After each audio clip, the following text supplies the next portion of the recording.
Today on Public Eye News, the NMU Rural Health Center is the UP Economic Development Alliance Nonprofit of the Year. But first, an Iron River man is sentenced to 84 months in federal prison for drug charges. Coming up, Toby Camilli will have your weather forecast, looking into conditions for the next couple days. Later, Toby will also bring you the sports report. I'm Dylan Dubé. And I'm Aubrey Huddleston, and this is Public Eye News.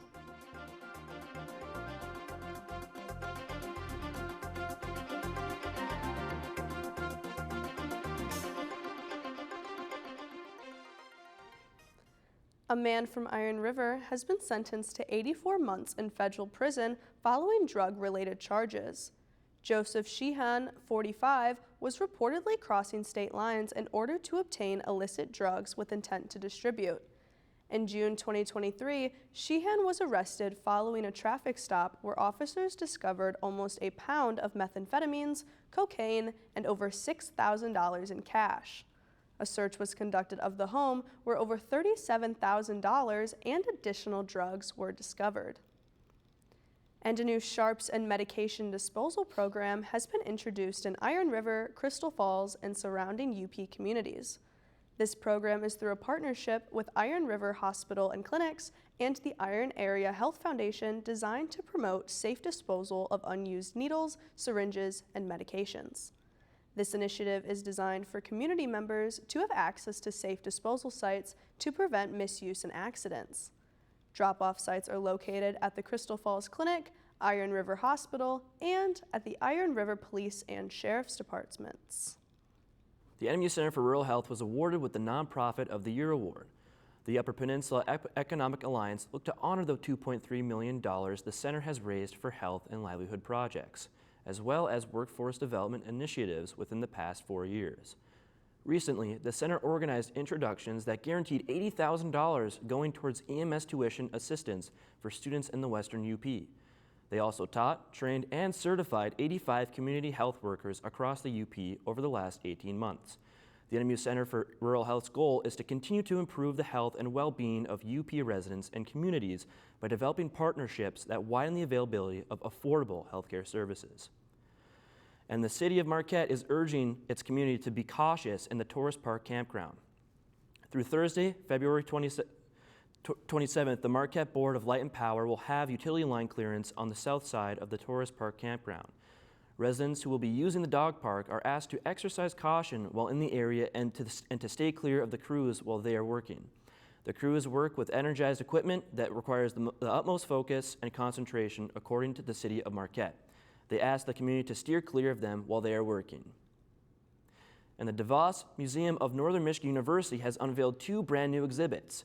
Critters, a permanent collection exhibition, will be on display through January 2026. Creatures features a broad array of animals within art and examines the complex emotional and social relationships humans share with them and their environments. The other exhibition will highlight and showcase the talents of student winners of the UP Regional Competition of the 2025 Scholastic Art and Writing Awards. This exhibit will feature award-winning art and brilliant writing by UP students and will highlight the dedication of educators and the value of art education in the Upper Peninsula, only through March 15th. Finally, federal workers are facing mixed messages from both the Trump administration and the Department of Government Efficiency, led by Elon Musk, over an email asking them to list their accomplishments over the past week. Natalie Brand has the latest from the White House. Federal workers impacted by government-wide layoffs tried to voice their concerns to lawmakers on Capitol Hill Tuesday.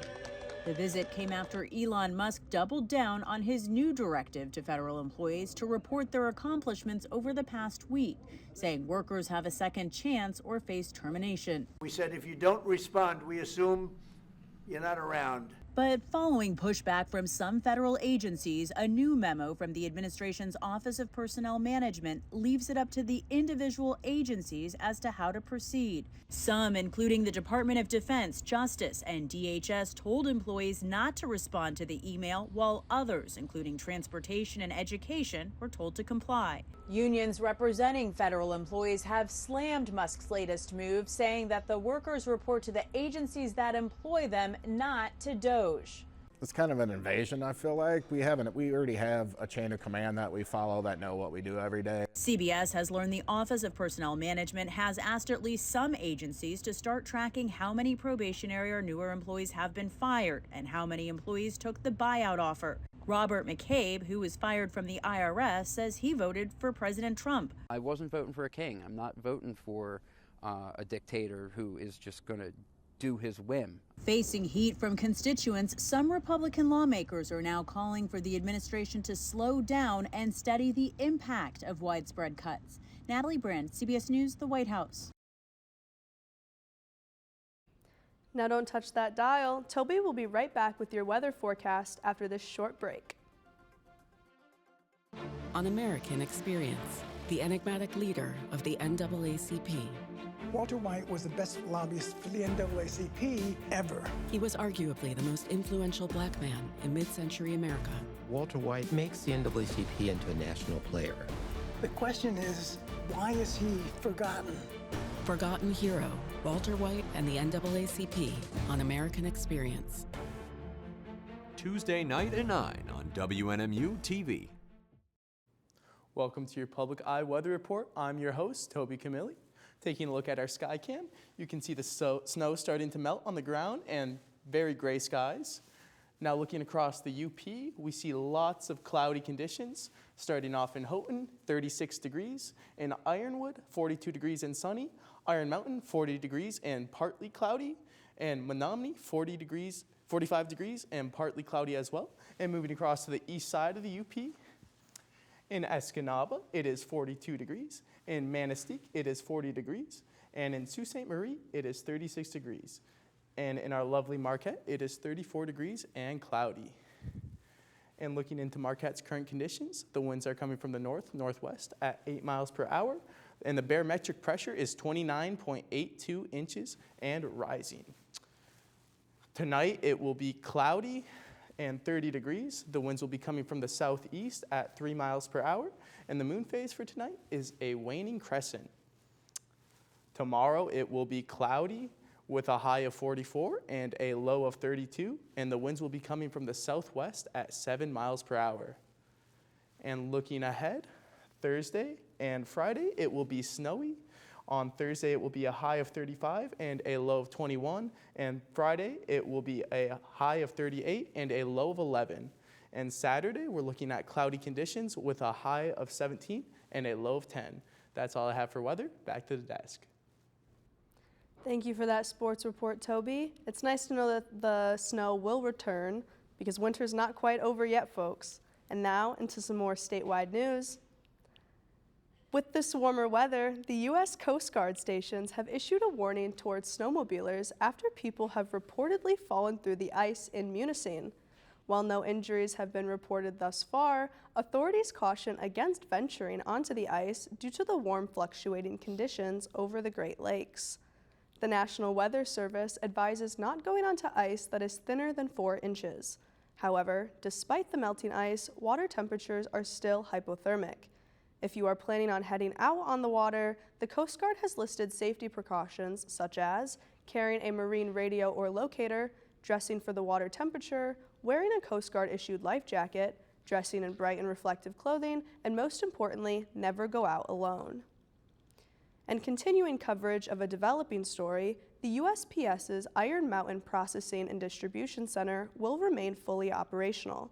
This announcement ensures that UP residents can continue to depend on local mail processing services for the delivery of essential items such as prescriptions, financial documents, lab tests, and more.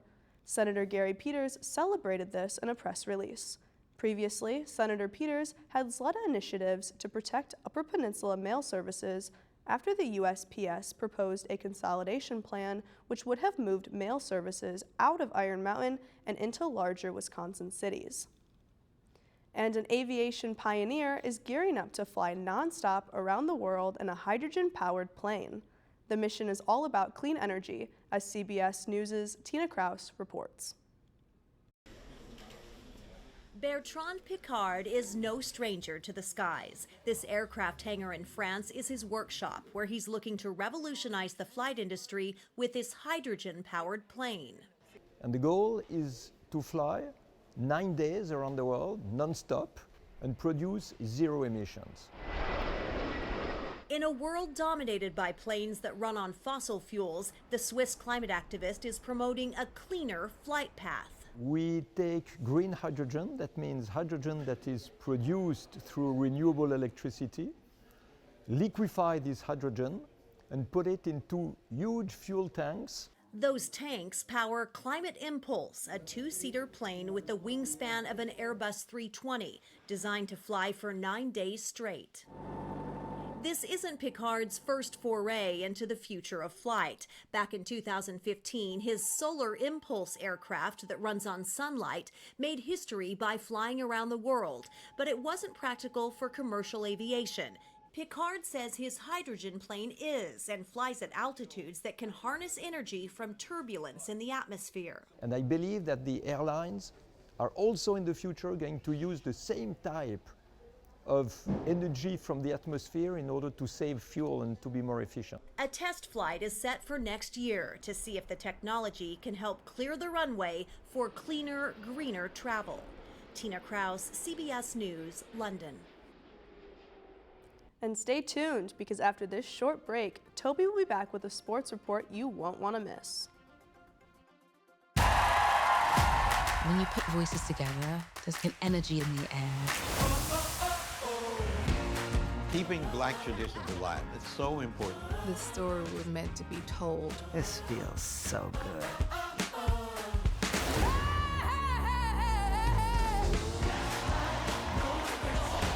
Black people can also have those stories too. All this and more, now streaming on the PBS app. Welcome to your Public Eye Sports Report. I'm your host, Toby Camilli. Starting things off on the court, the men's and women's basketball teams took care of business yesterday against Roosevelt. The men's team ended the night with a 75-68 victory. Dylan Kuhl led the way for the Cats with 23 points. The Cats never trailed during the game, but it was a close game till the end. The women's team dominated against their opponents with the final score a whopping 90-52. The Cats started the game off on an 8-0 run and never looked back. The Cats had season highs in assists, steals, and field goals made. Sarah Newcomer was the leading scorer for the Cats, scoring 20 points. Both the men's and women's teams will be traveling to Wisconsin to take on Parkside this Wednesday. Diving on over to our next story, Northern Michigan swimmer Leo Knowles has been named GLIAC Male Swimmer of the Year. The award came to Knowles after an impressive performance in the GLIAC Championship, which included 7 medals. During the meet, Knowles broke a Wildcat record by completing the 100 free in 42.72 seconds. Knowles' team record was also the fastest D2 100 free time in the country. Knowles' medals helped the Cats men's swim and dive team to finish 3rd out of 8 teams. And moving over to the field, NMU women's lacrosse has been unstoppable this year, coming off 2 wins. The Cats took on UW Lacrosse, and they kept things right where they left off. The Cats won the game 18-8. Hannah Jabas recorded a career-high 6 goals to lead the Cats. Josie Lukoski and Maddie Bast each added a hat trick to the mix. The Wildcats outshot their opponents by a staggering margin of 42-17, and their defense forced 16 turnovers. The Cats controlled the game right from the drop. This red-hot Cat team will continue their play when they hit the road to go to Illinois, where they will take on Quincy University on March 5th. That's all I have for sports. Well, that's all the time we have today at Public Eye News. I'm Aubrey Huddleston. And I'm Toby Camilli. And we'll see you next time.